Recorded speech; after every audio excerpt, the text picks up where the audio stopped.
Hi. Hi. Funny thing just happened.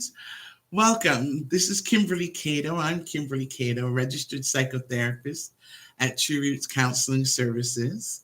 And I'm here on my YouTube channel where we're purposing to turn trauma into triumph. I I just spent the last 16 minutes live and I thought recording, telling you a little bit about seasonal affective disorder and its impact on the lives of men and women. And letting you know also that we're doing a series. This is the first of 4 episodes where we're going to be delving into what seasonal affective disorder is and how it impacts men and women. Um, I've taken some notes that I want to share with you, but in this particular episode, we're going to be talking about how seasonal affective disorder, um, how it impacts men and women, and really identifying what this disorder is, what how it shows up in our lives, and how it impacts us on a day-to-day basis. So this particular episode is called How Does S.A.D Disorder Cause Mood Swings in Men and Women? And it's the first of 4. So over the next 4 this is one of the 4 Sundays that we're going to be talking about this. This week, we're going to be sort of defining what seasonal affective disorder is and how what its causes are, what it looks like, what its symptoms are. And then next week, we're going to be talking about seasonal affective disorder and other causes of mood swings in men. And that's on September 15th. On September 22nd, we're going to be talking about seasonal affective disorder and other causes of mood swings in females, in women. And then on the 29th, we're going to be talking about how to control mood swings caused by seasonal affective disorder. And kind of wrapping up everything that we've learned and discussed over the previous 3 weeks. So if you have any questions in regards to seasonal affective disorder, if you can put them in the comments below, then I will be sure to answer them and respond to them in the following week.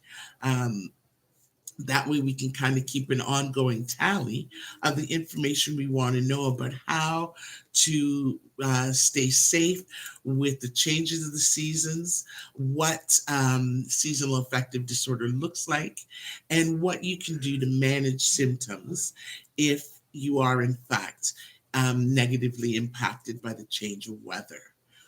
Um, so I guess we should start with 2 things. One, make sure to drop me a comment if you know that you are affected by seasonal affective disorder. 2, ring the bell after you subscribe to the channel so that you can continue to know when we are uploading a new episode.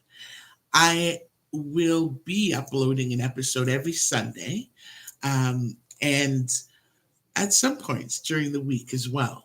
But for now, in September, we'll be focusing on seasonal affective disorder, mostly in preparation so that we can be proactive this year if we are one who is impacted by the change of season, preparing for the change and recognizing that the change is coming and making adjustments to our lives and our schedules and our habits is a good way to address what we anticipate is coming. So I guess we should start by defining what is seasonal affective disorder. Now, it is a type of depression that's related to changes in the seasons. S.A.D begins and ends at about the same time every year. Interestingly enough, when I was researching and doing the study for this talk this evening, I discovered that the majority of people who are affected by seasonal affective disorder, the majority of people are affected in the fall and winter months. So all these symptoms that I'll be talking about today are specific to those who are affected in fall and winter with depressive symptoms. But I discovered that there are also people for whom spring and summer are the depressive months. And that was a new discovery for me. So if you happen to be one of those people who um, are negatively impacted by the change of season in spring as opposed to fall, would you please let me know in the comment section? And maybe we can have a little discussion about what that looks like for you. Um, so I just wanted to tell you a little bit about a research study that was done here in Canada, and these researchers, and it was published just this September, and published in an article of General Psychiatry, and they suggest that there is a biological link between the seasons of the year and our mood and energy level. So we are connected with the seasons, and the seasons change, or the change in the seasons will affect our mood and energy level. Now, these Canadian researchers, they studied 88 healthy people and used scans to measure their levels of serotonin. Now, serotonin, if you don't know, is a messenger carrier of information throughout the brain and the entire central nervous system. Excuse me, I'm a little dry.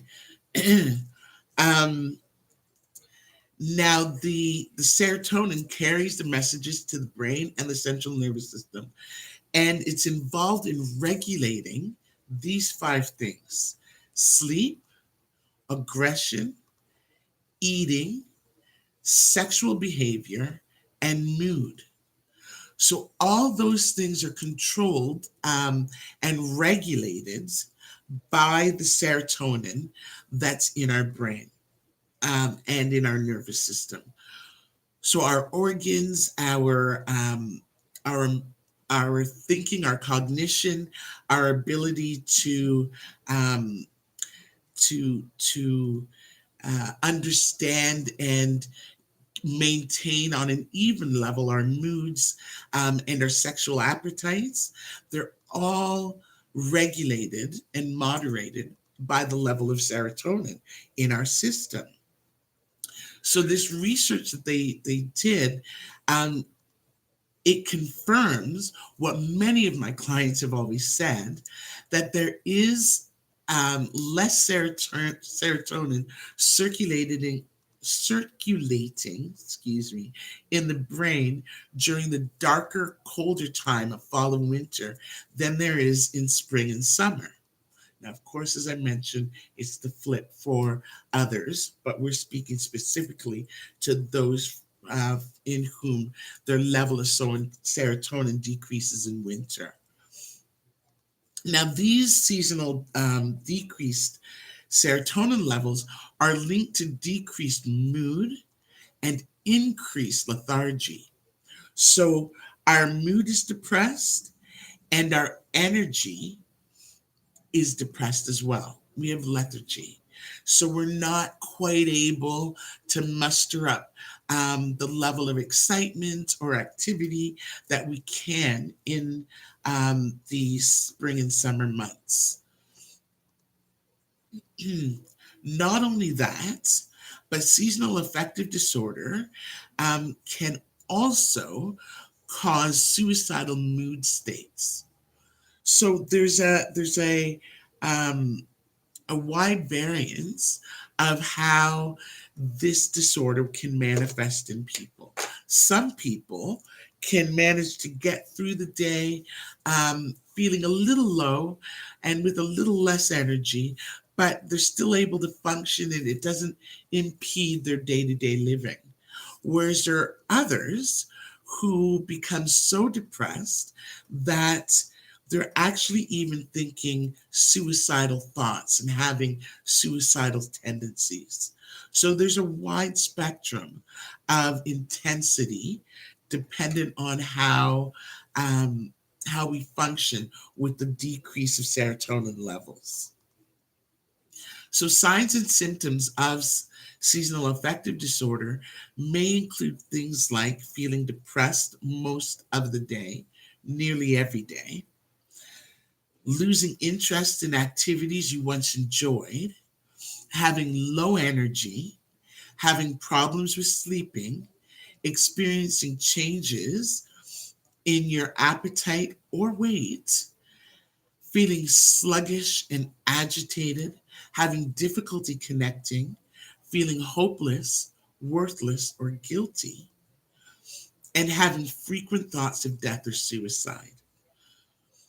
Now, as we discussed, the one of the causes the um, of the disorder of seasonal affective disorder, one of the causes is decrease in serotonin levels, and there's also um, an impact on our biological clock, which is our circadian rhythms.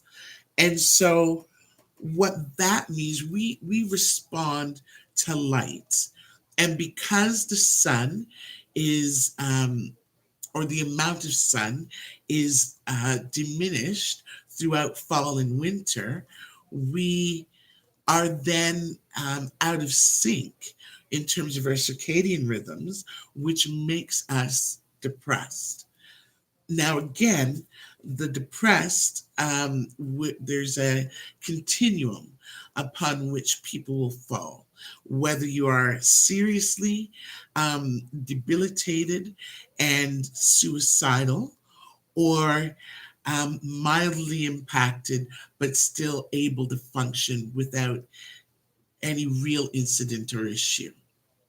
That entire continuum is one that we can all fall on. Now, seasonal affective disorder, they've said, impacts everyone, but to varying degrees.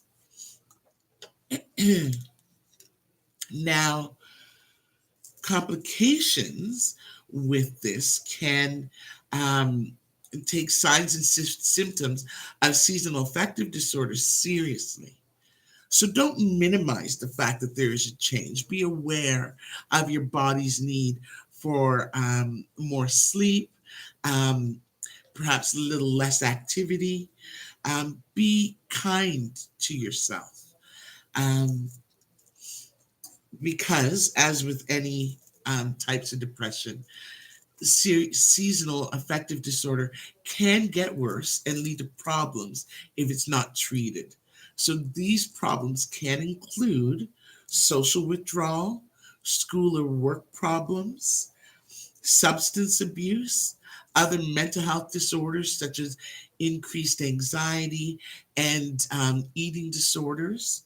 And then, of course, as we've discussed already, suicidal thoughts and or behaviors. So if you find that you are on um, the moderate end of the continuum or the spectrum, where you're able to function, you're aware of decreased mood and um, energy, but not to a debilitating point.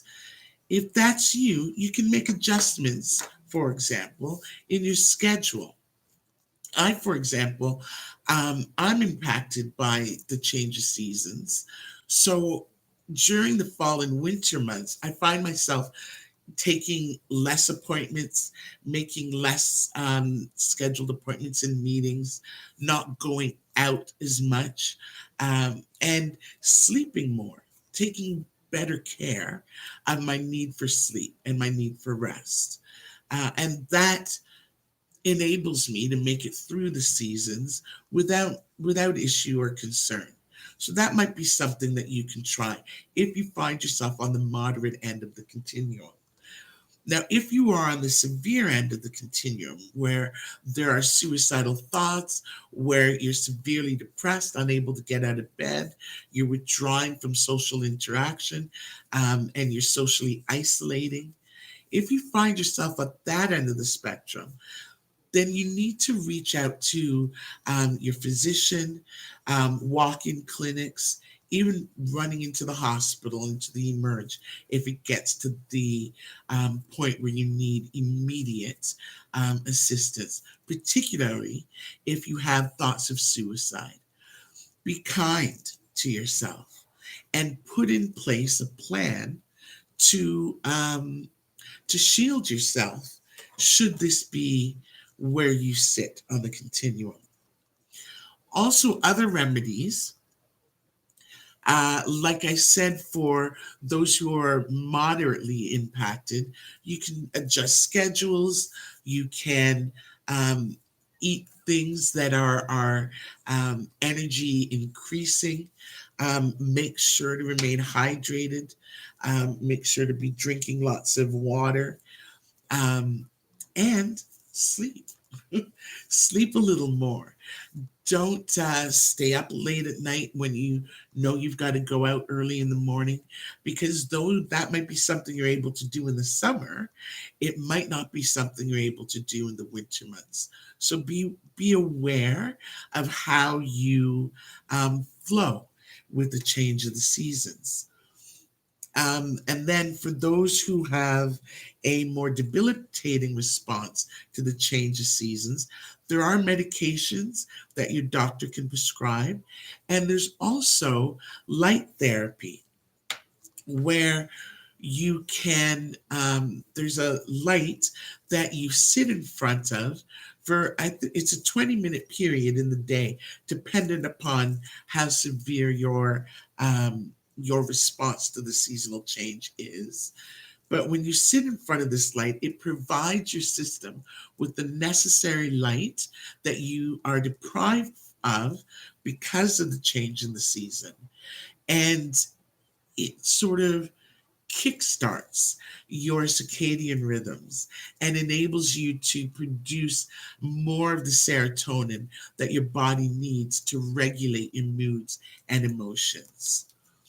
So, in this episode, as we'd said, the question was,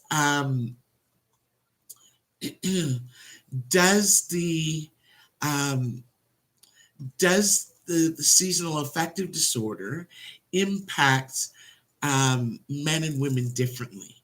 So, does this disorder cause men to experience mood swings in the same manner as it causes women to experience mood swings? And the answer to that question is both yes and no.